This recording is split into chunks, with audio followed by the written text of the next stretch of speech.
Hello সুপ্রিয় দর্শকবৃন্দ, আসসালামু আলাইকুম। আপনাদের সকলকে শুভেচ্ছা অভিনন্দন জানিয়ে শুরু করছি আজকের এপিসোড।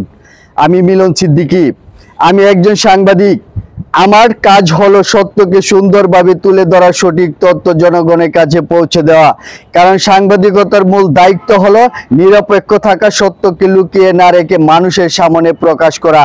বন্ধুরা, আজকের শিরোনামে এসেছে পদে পদে বাধা আসবে, সবার মনে দ্বন্দ্ব সৃষ্টি করবে।